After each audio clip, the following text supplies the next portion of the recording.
நண்பர்களே, நான் இன்றைக்கி உங்களுக்கு ஒரு கதை சொல்ல போகிறேன். அந்த கதையை கேட்டு நல்லா ஷேர் பண்ணுங்கள், சப்ஸ்கிரைப் பண்ணுங்கள், என்ஜாய் பண்ணுங்கள். வாங்க கதைக்குள்ளே போயிடலாம். ஒரு மிருகக்காட்சி சாலையில் ஒரு புலி, அந்த புலியோட வயிற்று மேலே ஒரு முயல் படுத்து தூங்கிட்டு கிடக்குது. ஆஹா, என்னடா இது, ஒரு அதிசயமாக இருக்குது. இந்த மாதிரி புலி மேலே முயல் படுத்து கிடக்குன்னு அதை டெய்லியும் மக்கள் பார்ப்பாங்க, ஆச்சரியத்தோடு பார்த்துட்டு இருப்பாங்க. இதில் ஒரு பெண்மணிக்கு ஆச்சரியம் உச்சமாக போச்சு.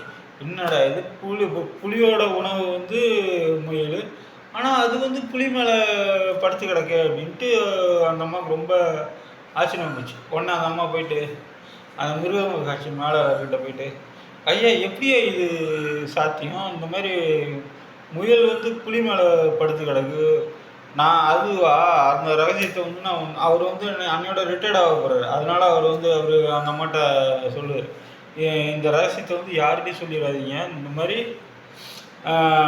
டெய்லியும் புது புது முயலாக நாங்கள் மாற்றி விடுவோம். இது 18வது முயல் அப்படின்னு.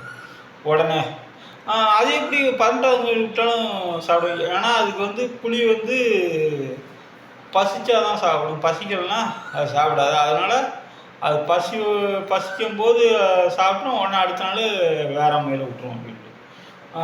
அப்புறம் இன்னொரு நாள் என்னாச்சா, ஒரு புலியும் முயலும் 2 பேரும் ஒன்றா ஹோட்டலுக்கு சாப்பிட போயிருக்காங்க.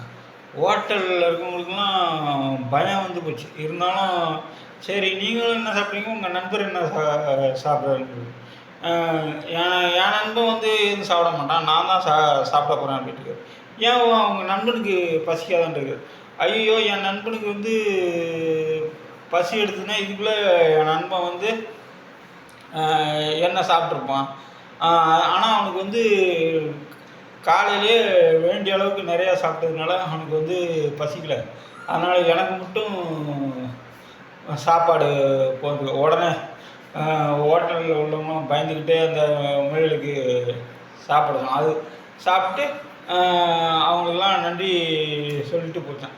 இந்த கதையில் என்ன தெரியுது, விலங்குகள் அதான் புலி, சிங்கம் இதெல்லாம் கூட அதுக்கு பசி எடுத்தால் தான் அது உணவை சாப்பிடும்.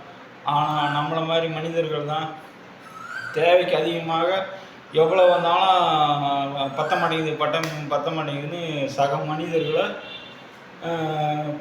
கொலை செய்கிறோம். அதான் இந்த கதையோட அர்த்தம் என்னடான்னா, எப்பயுமே தேவைக்கு தான். அதான் இந்த கதையோட அர்த்தம். நன்றி, வணக்கம்.